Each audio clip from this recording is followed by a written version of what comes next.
बरसरे इक़्तिदार आते ही तालिबान ने अफगानिस्तान के बाहर मौजूद अपने हजारों साथियों को भी मुल्क वापस आने की दावत दी। उन अफराद में उन कश्मीरी जहादी तंजीमों के अरकान भी शामिल थे जो इंडिया के ज़ेर इंतज़ाम कश्मीर में मसरूफ़ अमल थीं। इसके अलावा अलकायदा समेत अरब दुनिया और मशरक़ वस्ता और वस्ती एशिया से ताल्लुक़ रखने वाले जहादी तंजीमों के तजुर्बाकार अस्करी माहिरीन ने भी तालिबान की सफ़ों में आना शुरू कर दिया। इन तंजीमों के अस्करी माहिरीन तालिबान के मुख्तलिफ जंगी महाजों के निगरान भी रहे और उनकी अस्करी तरबियत भी फराहम करते रहे। दीगर गैर मुल्की अस्करियत पसंदों के तालिबान दौरे हुकूमत में नुमाया किरदार ने तालिबान के मुख्तलिफ अफगान कुव्वतों के इस बयानियों को तक़वियत दी कि दरअसल तालिबान हमसाया मुल्क पाकिस्तान का एक नया बत्ती गिरोह है जिससे पूरी दुनिया के इंतहा पसंद जिहादी इकट्ठे हो चुके हैं।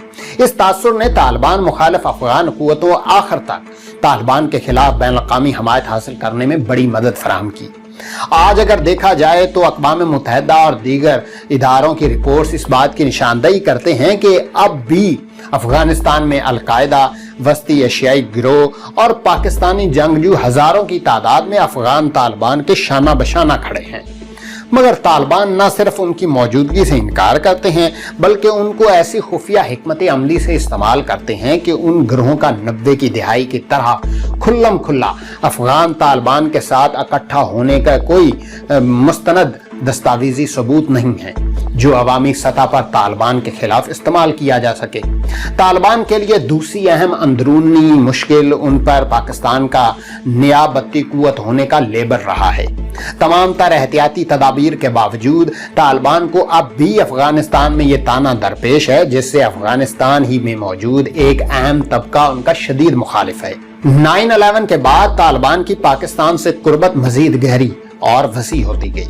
तालिबान को शुमाली इत्तेहाद की बजाय अब एक बड़े ताकतवर दुश्मन का सामना था जिसके खिलाफ तालिबान ने एक मजबूत सियासी हिकमत अमली से काम लिया।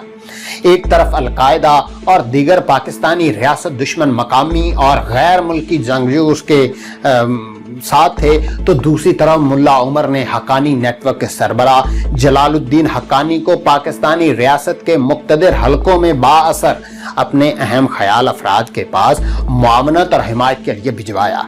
पाकिस्तानी फौज के साबिक सरबराह जनरल असलम बेग के एक इंटरव्यू के मुताबिक सन 2003 के अवाइल में हक्कानी मुल्ला उमर का पैगाम लेकर बेग समेत रावलपिंडी और इस्लामाबाद के दीगर अहम अशखास से भी मिले।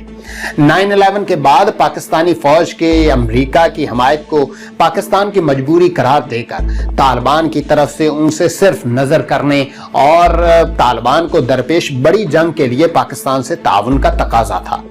अफगानिस्तान की सियासत और तारीख पर नजर रखने वाले पाकिस्तानी सीनियर सियासतदान अफरासियाब खटक का कहना है कि 90 की दिहाई में तालिबान के लिए पाकिस्तानी रियासत की हिमायत कोई खुफिया मामला नहीं था बल्कि इसका बरमिला इजहार किया जाता था।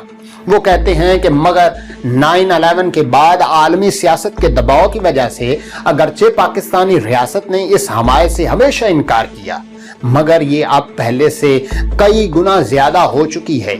अफगानिस्तान के अंदर अब भी जो तबका तालिबान का शदीद मुखालिफ है वो 9/11 के बाद परवान चढ़ने वाली वो तालीम याफ्ता नौजवान नस्ल है जो आलमी और इलाकाई सियासत के रमूज से आशना है और इसलिए पाकिस्तानी रियासत की तालिबान के लिए उस खुफिया हिमायत से आगाही रखते हुए अफगान तालिबान की शदीद मुखालिफ है। आज के तालिबान की अस्करी कुव्वत का एक अहम राज तालिबान का गैर पश्तून अक़वाम को अपनी सफ़ों में जगह देना भी हो सकता है। पाकिस्तानी सहाफ़ी अकील यूसुफज़ई का कहना है कि 90 की दिहाई और आज के तालिबान तहरीक में एक अहम फ़र्क ये भी है कि 9/11 के बाद तालिबान ने अपनी तहरीक में गैर पश्तून अक़वाम के अफराद को भी आगे बढ़ने में मदद दी। वो समझते हैं कि उसकी वजह से उसका असर और रसूख शुमाली अफगानिस्तान के उन इलाकों में भी फैला हुआ है जो उसके मुखालिफ शुमाली इत्तेहाद को मजबूत गढ़ थे।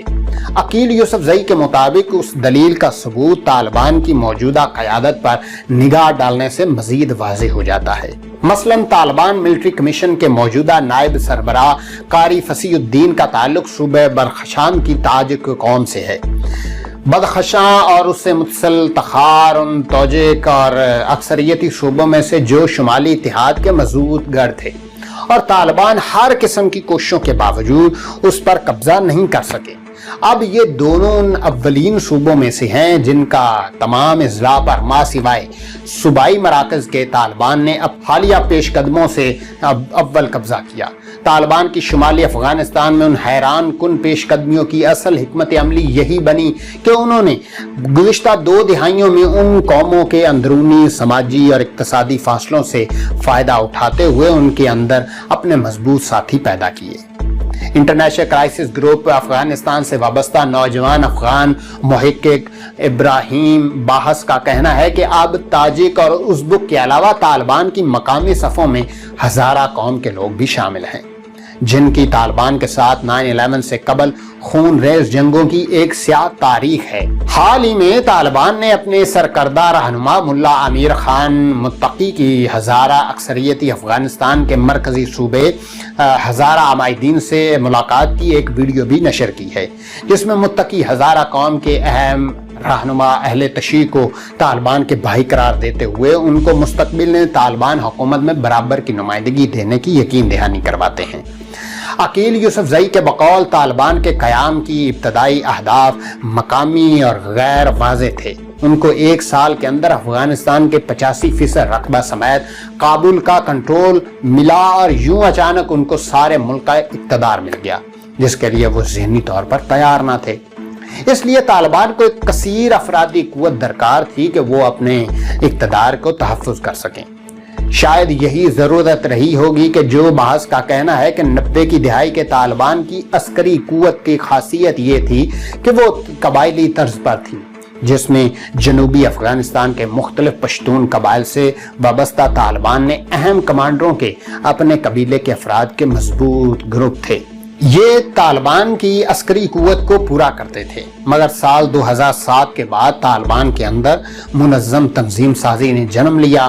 عسکری، سیاسی، میڈیا، مالی اور طرح طرح کے کمیشنز بنائے گئے جس کے تحت قبائل اور افراد کی بجائے طالبان کی تحریک کو نظم کے تابع کیا گیا۔ اس کے علاوہ صوبائی اور ضلعی اکائیوں میں تنظیمی تقسیمات کے ذریعے طالبان نے سارے ملک میں اپنے زیر اثر علاقوں کے لیے صوبائی اور ضلعی گورنرز تعینات کیے اور ایک متوازی حکومت بنائی۔ باعث کا کہنا ہے کہ تمام ذیلی عسکری گروہوں کو ختم کر کے انہیں تنظیم کی ساخت میں شامل کیا گیا اور جس نے اس کو ماننے سے انکار کر دیا اسے تحریک سے نکال باہر کیا۔ طالبان اب ایک ایسے منظم فوج کی تشکیل کے لیے تیاریاں کر رہے ہیں جن کی ایک ریگولر آرمی کی طرح باقاعدہ وردی اور ایک منظم تنظیمی ساخت ہوگی۔